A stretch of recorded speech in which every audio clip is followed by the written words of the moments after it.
Likud, in spite of predictions, came out of Israel's elections ecstatic. What a party. Campaign headquarters went wild as its gains mounted.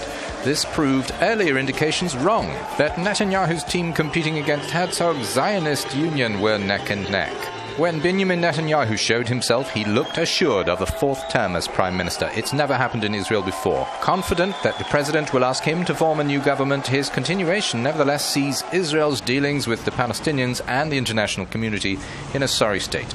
Israel still faces stark challenges. This analyst underscores, forecasting the Likud leader, if reconfirmed, will need to demonstrate powers of a political contortionist. This government will have many members, and they will each pull in a different direction, and managing it will be much more complex for Netanyahu than today's celebrations suggest. The Israeli president spoke out for a national unity government of Likud and the Tzipi Livni-Isaac Herzog-led Zionist Union. They too will be negotiating hard, notably with the Kulanu party centrists led by Moshe Kalon, who could lean left or could lean right. The hard right under Avigdor Lieberman and the religious parties will have their own red lines. The Palestinians, if they had been hoping for a Netanyahu collapse, received the results like a kick in the teeth. In an 11th hour bid for Israeli conservative votes, he dumped the two-state principle for negotiations with the Palestinians. Abdullah, a Palestinian Authority official, sums up. The old policy will continue. Netanyahu was very clear in his last days of the campaign that he will never allow a Palestinian state. He will not withdraw from 1 centimeter from the occupied Palestinian territories. Jerusalem will stay united as the capital of Israel, and that means it closes all the options for peace negotiations. Netanyahu's two main themes were security and Iran's nuclear program. But housing prices and the cost of living will demand any new government's attention as a crucial concern of mainstream Israeli voters. That cannot be indefinitely ignored. Well, joining us from Jerusalem is Uri Dromi, founder-director of the Jerusalem Press Club and a former spokesman for the Peres and Rabin governments in the 1990s. Were you surprised to see this triumph of Benjamin Netanyahu and Likud? I was indeed. All the polls predicted the slight victory for Labour.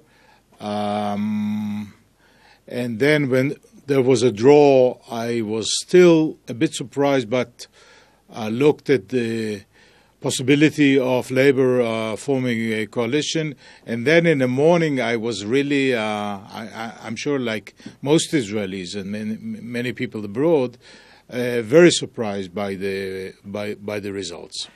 Benjamin Netanyahu made a lot of security, of threats to Israel. In the end, do you think it was that message that paid off? I think Netanyahu has managed to, in a brilliant stroke, to get both of all possible worlds.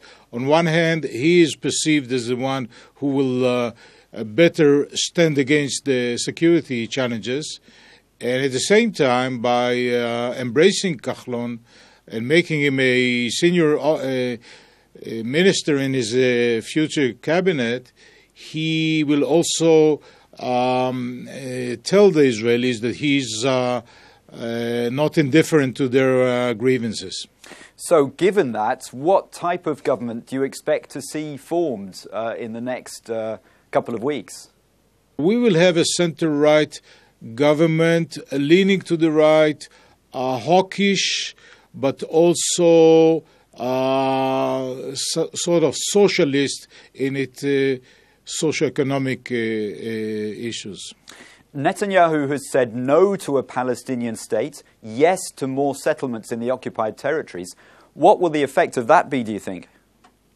First of all, for the Palestinians, this is a signal that there's no Israeli partner. By the way, the feeling of Israelis across the board is that there's no Palestinian partner. So anyway, any way you look at it, it's continuation of the stalemate, of the deadlock, and in the Middle East, and especially in our region, and more specifically in our relations with the Palestinians, there's no vacuum. If there's no progress, then something must happen. Either another intifada or more pressure through the UN, or even the collapse of the Palestinian Authority, and Abu Mazen or whoever succeeds him can say, okay, enough with this. You want one state, so let's have one state in which Arabs will be maybe 45%, and that's the end of the of Israel as a Jewish and democratic state. So this is something. This is an arena which doesn't tolerate a vacuum, and therefore I find it difficult to imagine that Netanyahu will do nothing. Uri Dromi from Jerusalem, thanks very much for joining us on Euronews. Thank you very much. Bye-bye.